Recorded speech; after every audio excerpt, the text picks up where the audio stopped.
যারা comfortable riding এর জন্য একটা বাইক কিনতে যাচ্ছেন তাদের জন্য আজকের এই ভিডিও। কেননা আজকের এই ভিডিওতে আমি এমন একটা ক্যাফে রেসার টাইপের বাইক দেখাবো যে বাইকটা হলো একদম কমফোর্টের জন্য বেস্ট।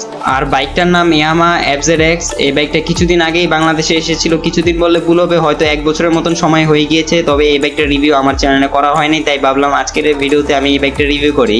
বেশি কথা বাড়াবো না, ডাইরেক্ট ভিডিওর মেইন টপিক নিয়ে কথা বলবো। বাট ভিডিওর মেইন টপিকে যাওয়ার আগে আপনারা যারা এখনো আমার চ্যানেলটিকে সাবস্ক্রাইব করেননি সাবস্ক্রাইব করে দিন ভাই। দেখেন সাবস্ক্রাইব কিন্তু ফ্রি হয়, করতে কোনো টাকা লাগে না। যেহেতু সাবস্ক্রাইব করাটা ফ্রি হয় তাহলে দেরি কিসের, এখনই।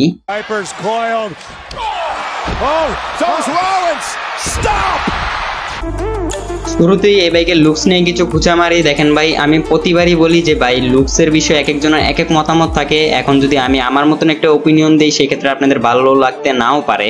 তবে যদি এই বাইকের লুকস নিয়ে কথা বলি সেক্ষেত্রে এই বাইকের ফ্রন্ট হেডলাইটটা একটু সুন্দর। এছাড়া আমার কাছে এই বাইকের তেমন কোনো কিছুই ভালো লাগে নাই।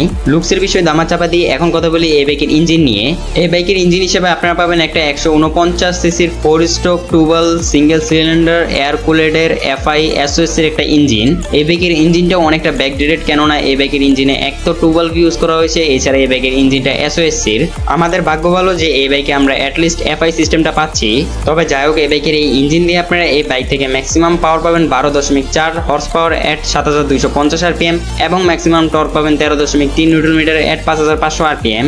এই বাইকের এই পাওয়ার কনফিগার দিয়ে আপনারা এই বাইক থেকে সর্বোচ্চ গতি তুলতে পারবেন 115 কিলোমিটারের উপরে এবং সর্বোচ্চ মাইলেজ পেয়ে যাবেন 40 থেকে 45 বা 50 কিলোমিটারের আশেপাশে।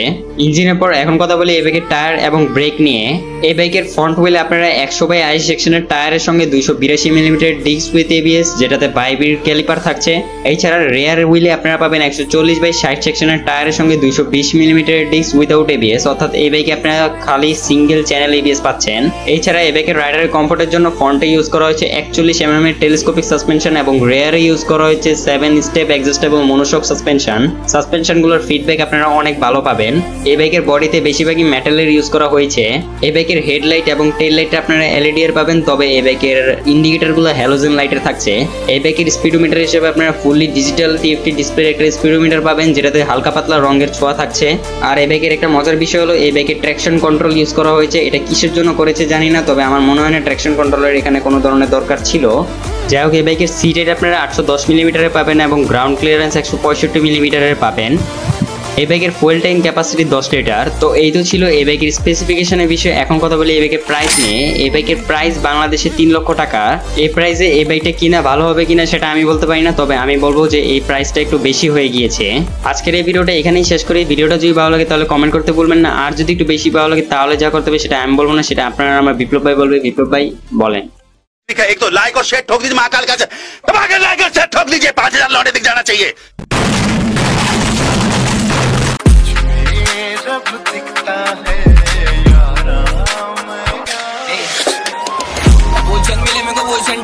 आगे मचा बोले रिस्क डरेंगे बढ़ने से आगे में मेरा का ही पावर काम